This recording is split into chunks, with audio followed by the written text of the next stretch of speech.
अस्सलामुअलैकुम वरहमतुल्लाहि वबरकातुहू। अज़ीज़ तलबा, अल हिलाल एकेडमी के ऑनलाइन क्लासेस में आप तमाम लोगों का खैर मक़दम करता हूँ। आज के इस वीडियो में हम रियाज़ी के जमात नहुम के पहले सबक हक़ीक़ी आदात से मुताल्लिक़ मालूमात हासिल करेंगे।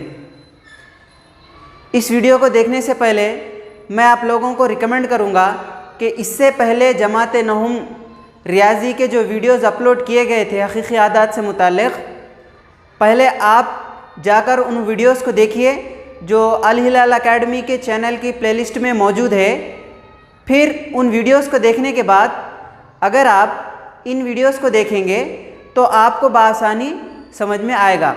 तो इससे पहले के वीडियोज़ में हमने हक़ीक़ी आदात सबक के तहत नातिक़ आदात किसे कहते हैं, गैर नातिक़ आदात किसे कहते हैं और इन आदात को अददी ख़त पर किस तरह ज़ाहिर किया जाता है, इन मालूमात को हासिल किया था। लेकिन अब तक हमने हक़ीक़ी आदात किसे कहते हैं ये मालूमात हासिल नहीं की। तो दरअसल जो हमने पिछले वीडियोज़ में नातिक़ आदात और गैर नातिक़ आदात के बारे में मालूमात हासिल की वो हक़ीक़ी आदात को समझने के लिए पढ़ाया गया। तो हक़ीक़ी आदात समझने के लिए पहले आपको नातिक़ आदात और गैर नातिक़ आदात समझना था, इसीलिए अब तक हमने नातिक़ आदात और गैर नातिक़ आदात के बारे में मालूमात हासिल की। तो जैसा कि आपने देखा कि हर वो अदद जिसको हम P/Q की शक्ल में ज़ाहिर कर सकते हैं नातिक़ आदात कहलाता है। तो इस तरह हमारे तमाम तबई आदात, तमाम मुकम्मिल आदात, तमाम सही आदात, ये पूरे के पूरे आदात क्या बन गए, हमारे नातिक़ आदात बन गए। हर वो अदद जिसको हम P/Q की शक्ल में ज़ाहिर कर सकते हैं नातिक़ अदद कहलाता है। तो यहाँ पर एक अदद है 5। तो क्या 5 एक नातिक़ अदद है? जी हाँ, हम इसको P/Q की शक्ल में ज़ाहिर कर सकते हैं। कैसा ज़ाहिर कर सकते हैं हम? 5 को हम लिख सकते हैं 10/2। 5 को हम क्या लिख सकते हैं? 10/2। फिर आप तक़सीम कीजिए, 2 एकन 2, 2 पंजे 10। फिर हम 5 को यहाँ पर 5/1 भी लिख सकते हैं, ठीक है। और हम क्या लिख सकते हैं? 15/3, ये भी 5 ही होगा। 3 एकन 3, 3 पंजे 15। तो इस तरह से हर वो अदद जो P/Q की शक्ल में ज़ाहिर किया जा सकता है उसको हमने नातिक़ आदात की कैटेगरी में रखा। उसके बाद हमने देखा गैर नातिक़ आदात क्या होते हैं।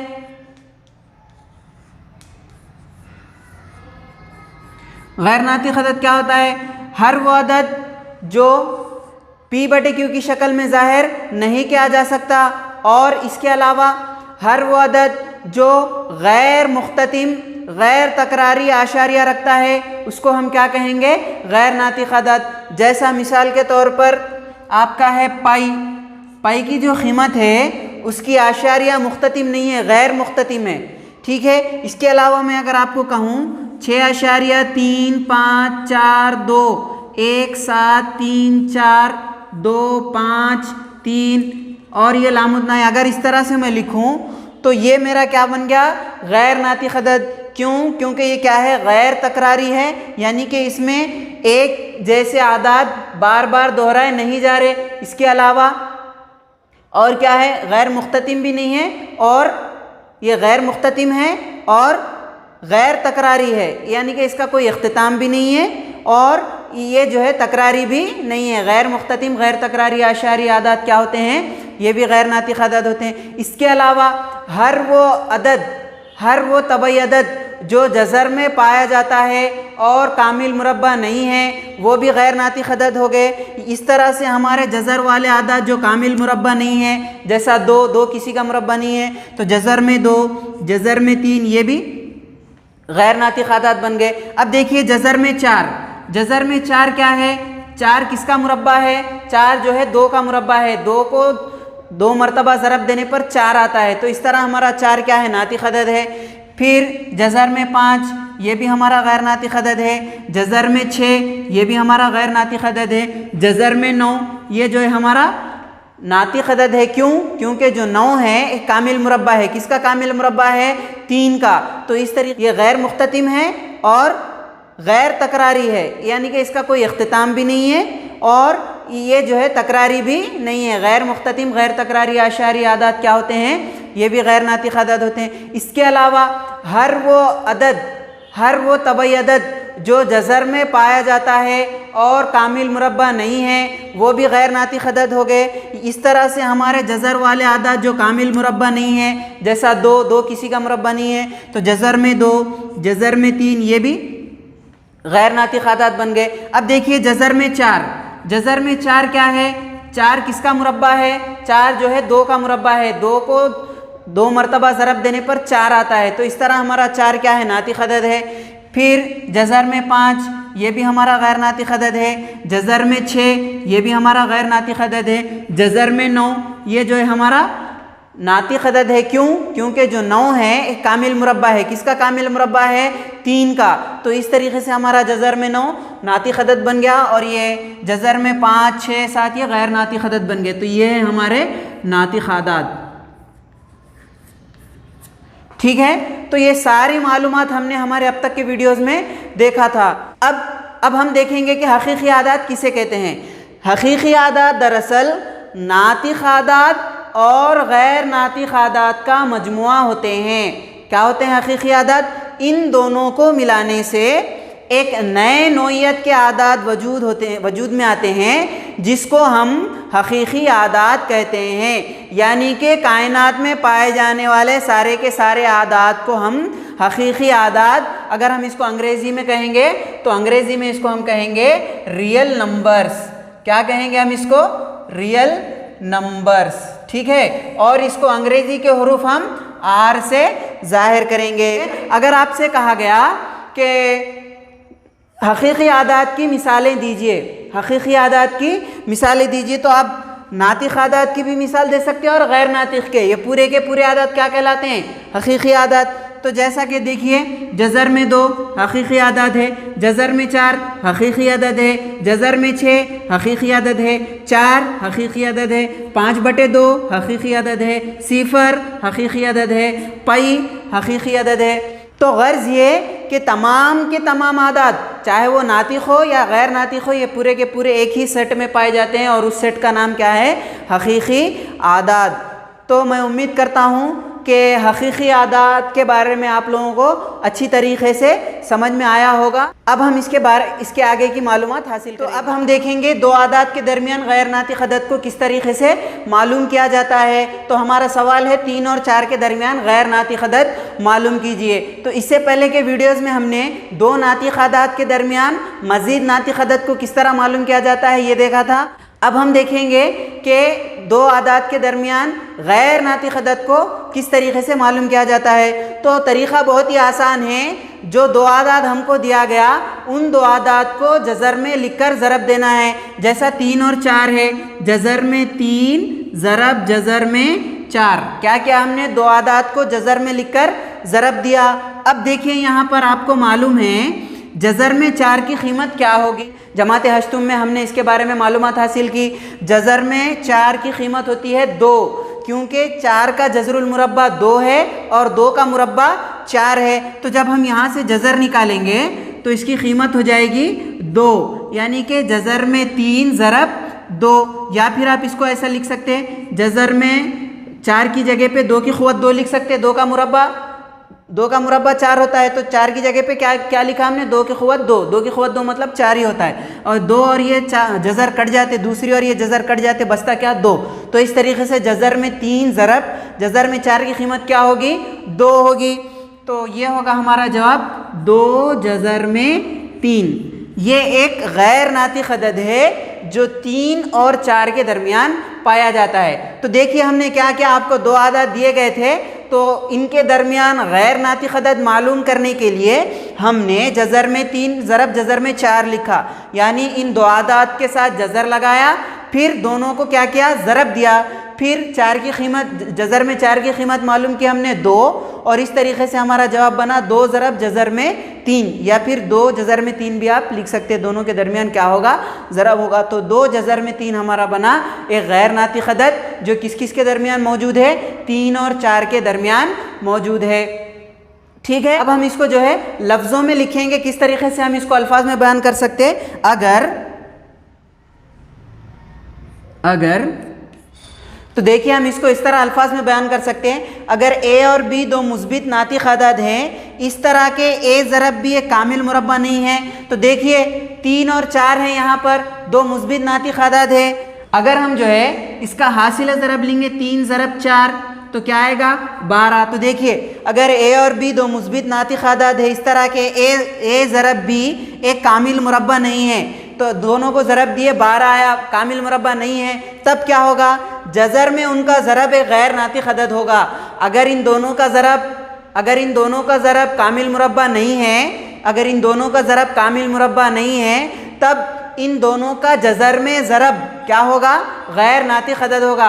अगर कामिल मुरब्बा हो जाता तो क्या होता, तो जैसा कि देखिए आप 2 आदाद है 8 ज़रब 2 क्या होगा 16। अगर हम इसको जज़र में ज़रब देंगे 8 ज़रब 2 तो क्या होगा जज़र में 16, जज़र में 16 कीमत 4, तो वो क्या बन जाएगा एक नातिक़ अदद आ जाता हमारा जवाब। तो शर्त क्या है इस तरीके से ज़रब देने की, इन दोनों का जो भी जवाब आएगा, इन दोनों का ज़रब का जो भी जवाब आएगा वो कामिल मुरब्बा नहीं होना चाहिए। अगर वो कामिल मुरब्बा हो गया इस तरीके से, जैसा 16 कामिल मुरब्बा है तो जज़र में 16 की कीमत क्या हो जाएगी 4 हो जाएगी, जज़र में 16 की कीमत क्या हो जाएगी 4, तो ये क्या बन जाएगा नातिक़ अदद बन जाएगा। तो शर्त यह है कि इन दोनों का जो भी 2 आदाद दिए गए आपको, तो उन 2 आदाद का ज़रब जो है कामिल मुरब्बा नहीं होना चाहिए। तब अगर कामिल मुरब्बा नहीं है तब हम क्या करेंगे, दोनों को जज़र में ज़रब देकर जो भी जवाब आएगा वो जवाब हासिल करेंगे जो गैर नातिक़ अदद होगा और उन 2 दिए गए आदाद के दरमियान मौजूद होगा। तो अगर मैं आपको कहूँ 8 और 2 के दरमियान नातिक़ अदद मालूम करो, तो आप ये तरीक़ेकार इस्तेमाल नहीं कर सकते। क्यों? क्योंकि अब जब आप जज़र में दोनों को ज़रब देंगे, जज़र में 8 ज़रब जज़र में 2, तो इनका ज़रब हो जाएगा जज़र में 16। जज़र में 16 मतलब जज़र में 16 की कीमत क्या होगी 4 होगी, क्योंकि 4 का मुरब्बा क्या है 4 चौक 16, 4 को 2 मरतबा ज़रब देने पर 16 आ रहा है, तो जज़र में 16 कीमत 4 हो गई। तो ये क्या हो गया नातिक़ अदद बन गया, लेकिन हमको क्या मालूम करना है गैर नातिक़ अदद। तो ये तरीक़ेकार आप तभी इस्तेमाल कर सकते हैं जब दिए गए 2 आदाद का हासिल ज़रब एक कामिल मुरब्बा ना हो, तभी आप इस तरीक़ेकार को इस्तेमाल कर सकते। तो ये था 2 आदाद के दरमियान गैर नातिक़ अदद मालूम करने का तरीक़ा। अब हम देखेंगे अगर दिए गए आदाद P/Q की शक्ल में हो तो किस तरह से हम जो है गैर नातिक़ अदद मालूम कर सकते। चलिए अब हम देखेंगे कि जो नातिक़ आदाद कसर की शक्ल में दिए जाते हैं, P/Q की शक्ल में दिए जाते हैं, उनके दरमियान हम गैर नातिक़ आदाद को किस तरह मालूम कर सकते हैं। तो हमें यहाँ दिया गया 1/5 और 2/7। तो सबसे पहले हम क्या करेंगे, इनको तकसीम कर इनको आशारी शक्ल में लिखेंगे। तो सबसे पहले हमारा 1/5 है, 5 से तकसीम करना है 1 को, तो यहाँ पर 1 छोटा हो गया, 5 एकन भी अगर हम लेंगे तो 5 आएगा जो 1 से बढ़ जाएगा। तो हम क्या करेंगे यहाँ पर सिफर लगाएंगे, फिर यहाँ पर भी सिफर लगाएंगे, एक सिफर यहाँ एक सिफर यहाँ आशारिया लगाएंगे। अब देखिए 5 का पहाड़ा 10 तक पढ़ना है, 5 दूनी 10, तो ये 10 में से 10 जाने पर क्या आएगा हमारा जवाब सिफर। तो ये बन गया हमारा 0.2। अब उसके बाद 2/7 है, तो 7 से तकसीम करना है 2 को, तो 2 यहाँ पर छोटा हो गया 7 से, तो सेम उसी तरीके से हम क्या करेंगे सिफर लगाएंगे, यहाँ पर भी सिफर अशारे लगाएंगे। अब 7 का पहाड़ा 20 आए तक पढ़ना है, या 20 से अगर 20 तक नहीं आता है तो 20 से कम तक पढ़ेंगे। 7 दूनी 14, 20 में से 14 जाने पर 6, 20 में से 14 जाने पर 6, फिर सिफर लगाएंगे, 7 7 49, 7 8 56, 7 8 56, तो 60 में से 56 जाने पर 4, फिर यहाँ पर सिफर लगाएंगे, 7 चौक 28, 7 5 35, ठीक है ना। 40 में से 35 जाने पर 5, फिर सिफर लगाएंगे, 7 7 49, फिर क्या आएगा 1 बचेगा, फिर सिफर लगाएंगे, 7 एकन 7, ठीक है। 10 में से 7 जाने पर 3, अब उसके बाद फिर सिफर लगाएंगे, 7 दूनी 14, 7 या 21, 7 चौक 28, फिर कितने बचेंगे 2 बचेंगे, कितने बचेंगे फिर 2 बचेंगे, 2 को सिफर लगाइए 20 बन जाता, फिर 7 एकन 7, 7 दूनी 14, फिर 20 में से 14 जाने पर 6, फिर सिफर लगाइए, 7 एकन 7, 7 दूनी 14, 7 8 56। तो देखिए आप 2 8 5 7 1 4, फिर ये मज़ीद दोहराते जाएगा। तो ये क्या है, गैर मुख्ततिम तकरारी आशारिया है। फिर से आप देखिए 2 8, उसके बाद फिर 5 आएगा, फिर 7 आएगा, फिर 1 आएगा, फिर 4 आएगा। तो इस तरीके से 2 8 5 7 1 4, 2 8 5 7 1 4 ये जो है दोहराते जाएंगे। तो ये एक जो है गैर मुख्ततिम तकरारी आशारिया है। अब देखिए हम यहाँ पर क्या है, 0.2 है, फिर यहाँ क्या है 0.2 8 5 7 1 4।